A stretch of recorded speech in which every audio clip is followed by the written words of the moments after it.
Some people think life is a race. You're born, you get a starting block, and you run. You run towards a good job, a nice house, maybe a family. You're told the track is straight and the finish line is clear. But what if I told you the real race doesn't even start until you step off that track completely? What if the most important journey you'll ever take is the one where you don't know the destination? That, my friends, is the magic of travel. It's not just about seeing new places, it's about seeing a new you, a version of yourself you didn't even know was waiting at a gate in some random airport, ready to go. Travel is the ultimate reset button. It's the universe's way of grabbing you by the shoulders, giving you a little shake, and saying, hey, that little world you built for yourself, it's not the only world. It's easy to live inside your own bubble. But the moment you step onto a plane and the wheels lift off the ground, you are officially leaving your bubble behind. You are willingly entering a world where you don't know the rules, you don't speak the language, and you definitely don't know where to find the best coffee.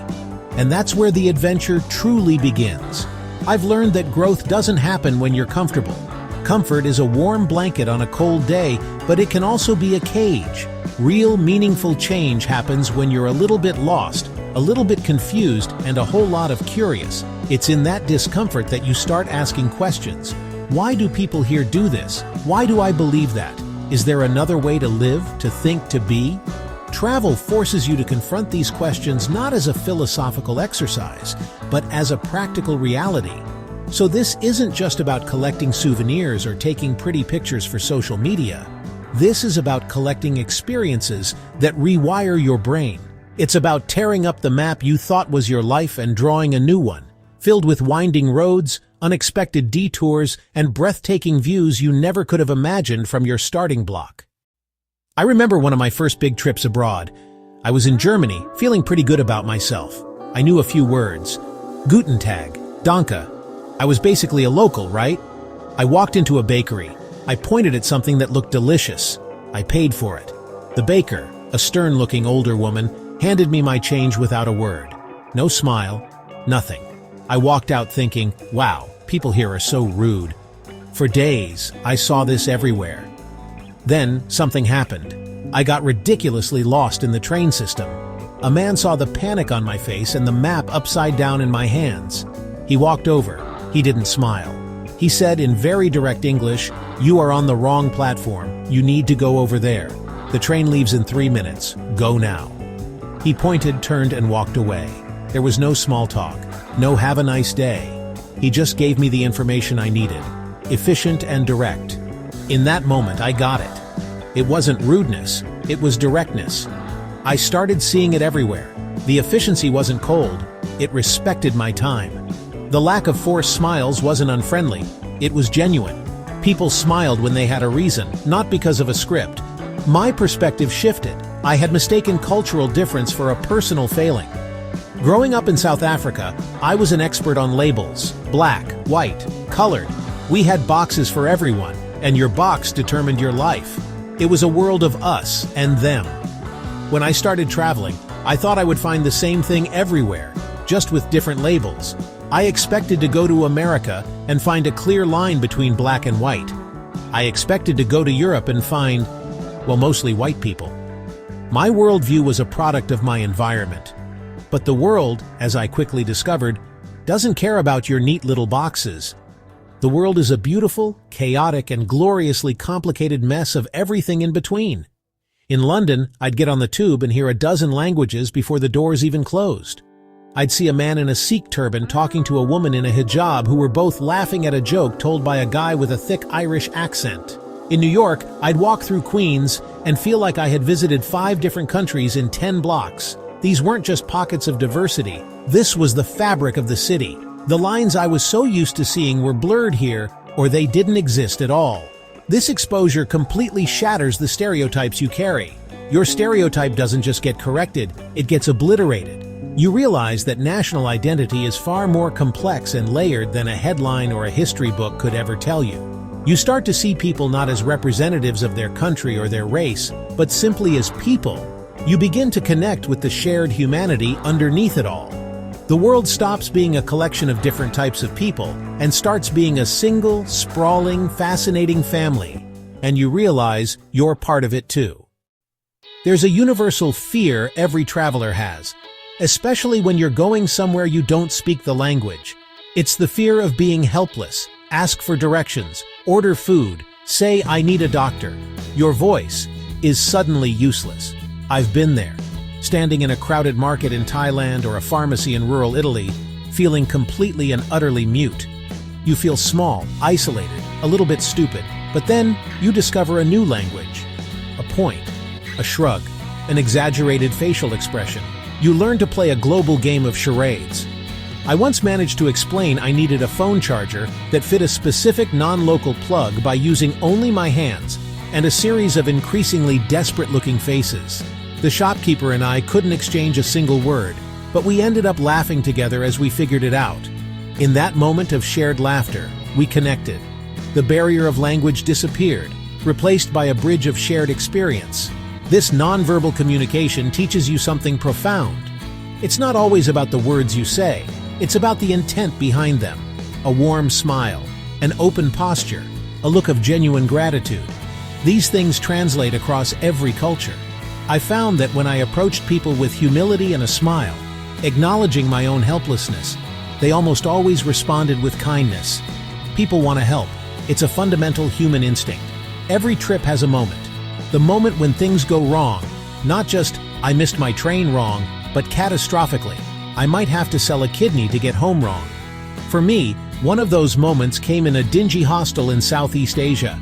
I woke up, my wallet, with all my cash and credit cards, was gone. My passport was still there, thank goodness.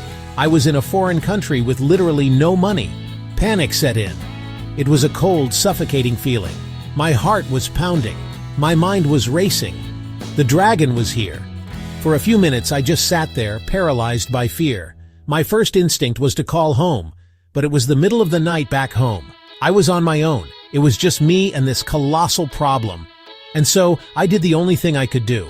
I took a deep breath, then another. Okay, freaking out is not a strategy. Let's think. This was the moment of choice. Let the panic win or start fighting back. I chose to fight. I made a list. Step 1, cancel the cards. Step 2, go to the tourist police. Step 3, figure out how to get an emergency wire transfer. The next 24 hours were a masterclass in problem solving. Google Translate and frantic gestures. Western Union. Bank across a massive time difference. Stressful, exhausting. But with every small step I took, the panic began to subside. It was replaced by focus, then empowerment. I was doing it. I was handling it.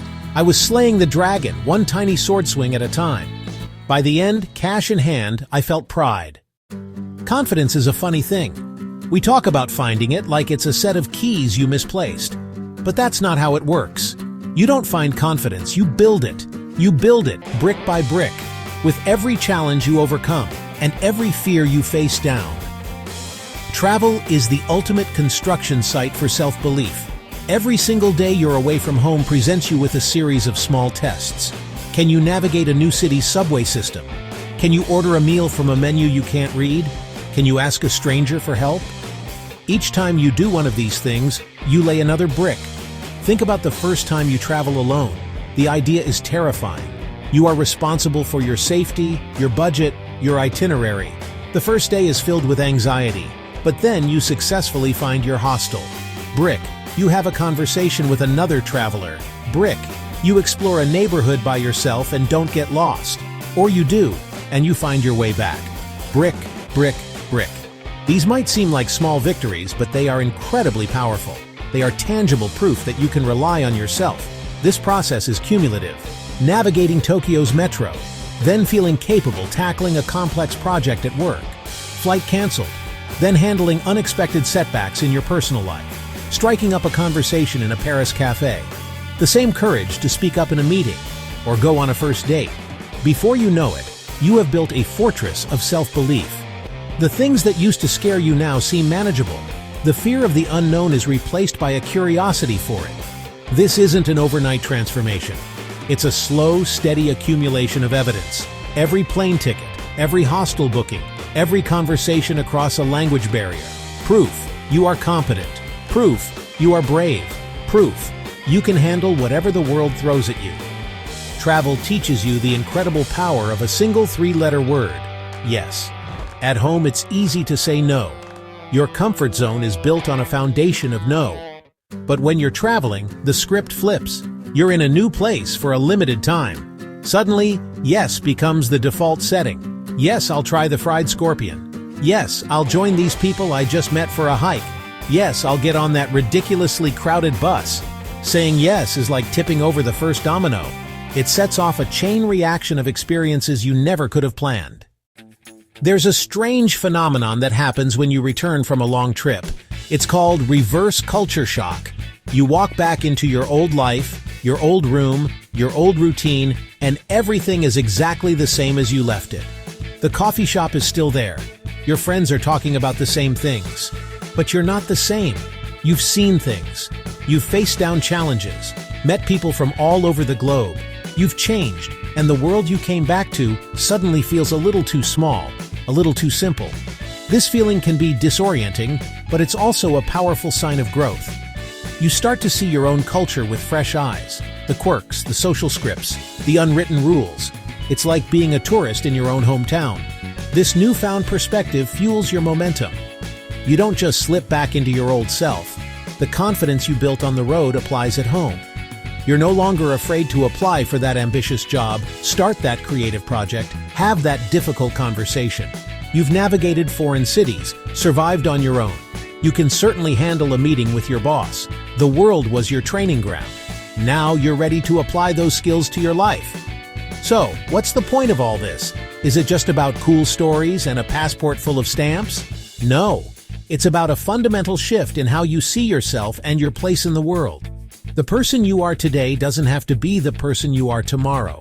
We all have fears. Fear of the unknown, fear of failure, fear of being alone. These fears build walls around us. Travel is a sledgehammer for those walls. You don't need to quit your job and backpack for a year. It can start with a weekend trip or a road trip to a neighboring state. Step outside your routine. Be a little uncomfortable. Be a little lost. That's where the magic happens. Distance doesn't matter as much as intention. Intend to grow. Intend to learn. Intend to challenge your assumptions. Maybe you're thinking, that's great for you, Trevor, but I can't do that. I'm too shy. I don't have enough money. I'm scared. Every single person who has ever stood at a departure gate felt some version of that fear. But courage is not the absence of fear. It's acting in spite of it. So, I'm leaving you with a challenge. Look at a map. Pick a place. It can be near or far. Book a ticket. It can be a bus ticket or a plane ticket. And just go.